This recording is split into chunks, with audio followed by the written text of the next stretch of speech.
favor apaguen o guarden sus celulares, en especial Wilén y Gabriel, que está por comenzar la función. Recordamos lo que pasó en el anterior capítulo. El Manu secuestra a Franco y a Juan para convertirlos en más manos, pero ellos logran escapar. Y Franco y Juan se esconden en una casa junto con el Manu. El Manu queda moribundo por el miedo que tuvo cuando Franco le pegó una paliza.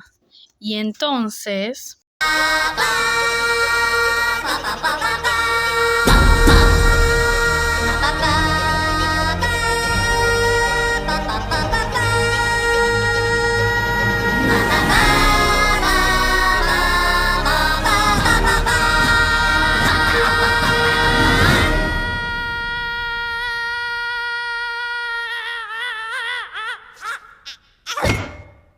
El Manu, aún moribundo, les estaba contando a Juan y Franco que en su mundo vivían en paz y tranquilidad, hasta que llegaron los ellos. Los Manos y los ellos tuvieron una gran batalla para ver quién se quedaba el territorio.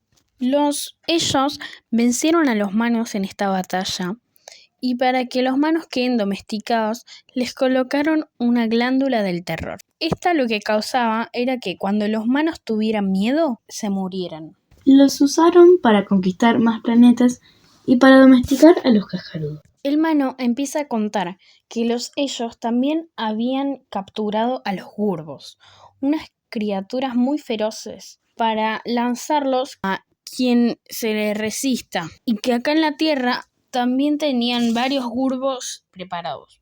El Manu empezó a cantar una canción de Kuma en su idioma, pero cada vez cantaba más bajo.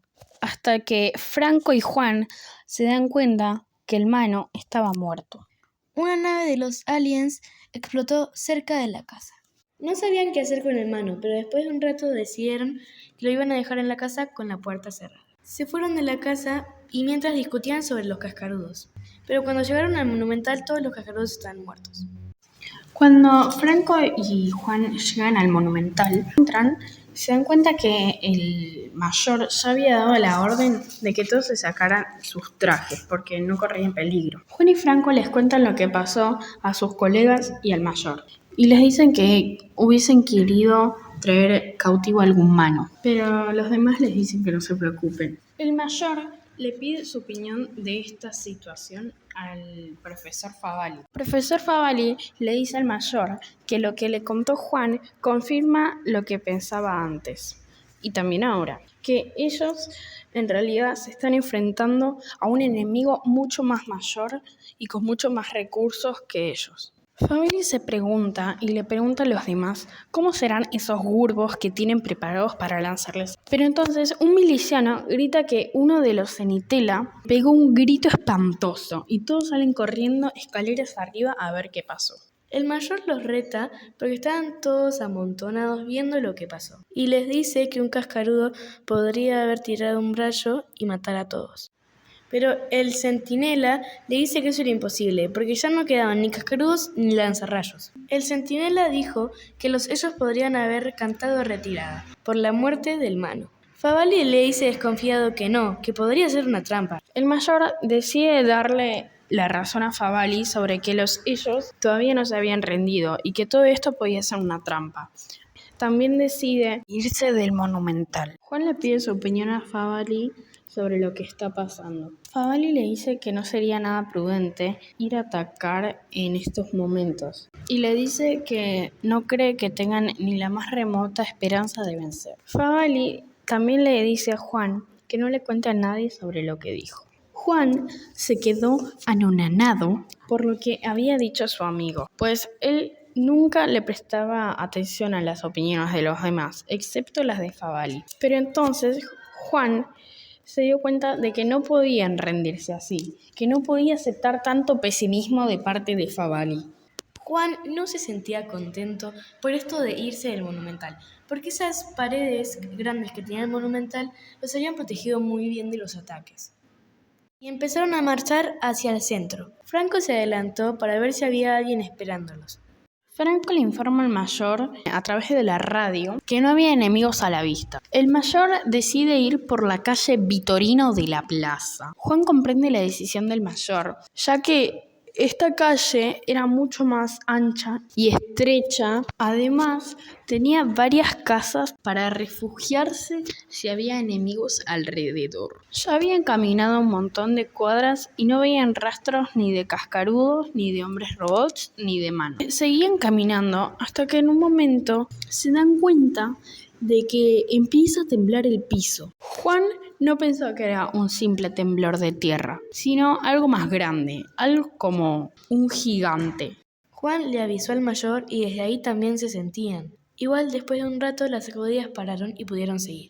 Juan le pide su opinión a Favali sobre la sacudida. Favali le dice que no tiene idea de lo que pudo haber sido, solo que tenía una gran idea sobre las toneladas necesarias para producir tremendo temblor, en especial el primero, que tendría que pesar centenares de toneladas. Escucharon por segunda vez el temblor, y por tercera, y mucho más fuerte. Juan y el mayor se contactaron por radio. El mayor le dice que ya sabía que había habido más temblores, pero le dice que continuemos, que su hipótesis era que tal vez estaban demoliendo instalaciones antes de evacuar el planeta. Volvió a llamar, diciendo que pare el avance y que vaya una patrulla a investigar la zona. Fueron Juan y Frank. Cuando llegaron vieron unos trenes chocados y recordaron el rayo paralizante para no volver a caer en la trampa.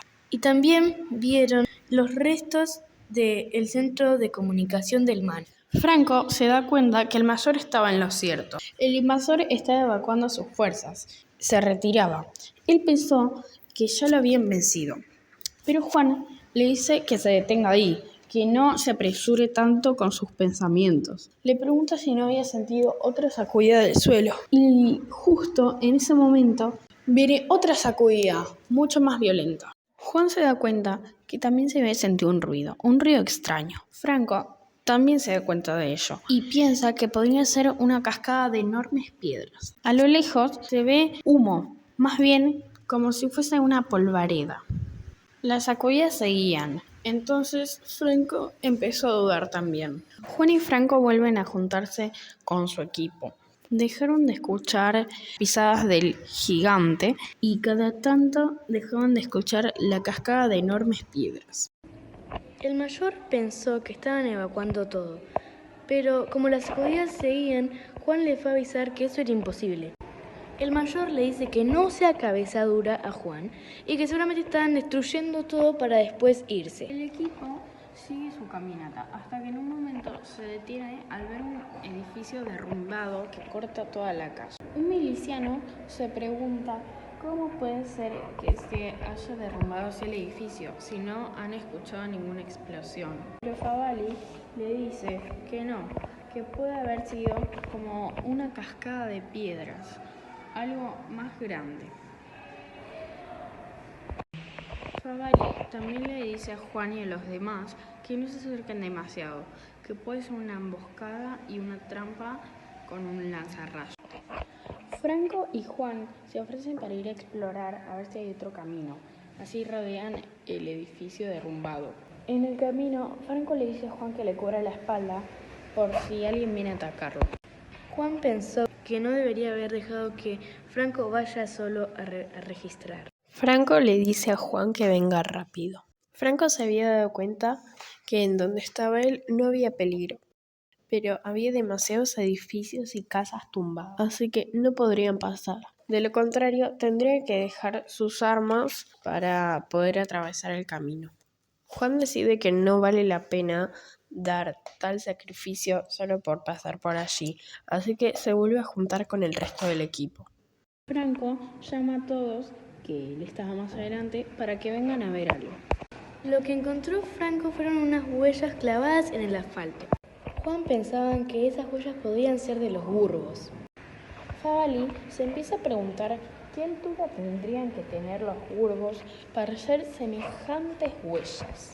El equipo sigue avanzando, buscando por nuevas calles a ver si estaban libres de escombros y se podía pasar con tranquilidad. Favali se empieza a preguntar por qué ellos, si deciden irse, hubiesen dejado todas las calles bloqueadas. No tendría sentido. Hasta que de repente Franco los llama a todos. Les dice que vengan. Se preocupan, pero van hacia él, aunque parecía contento. Se dan cuenta que todas las calles laterales están bloqueadas. Solo tenían una sola calle para poder seguir. Pero el mayor decide seguir adelante, no importa lo que pase. Favalli piensa que esto es una trampa y que los sellos solo quieren que sigan derecho. Al llegar a un extremo de la calle, se dan cuenta de que tampoco podían pasar por ahí, que habían bloqueado todas las vías con rieles, arrancando tramos enteros y retorciéndolos. Juan y Favalli llegan a una plaza y se encuentran con una cola de 12 personas en la parada del colectivo 12. Juan estaba pensando que tal vez en los cuarteles había alguien vivo, pero no, nadie ni nada.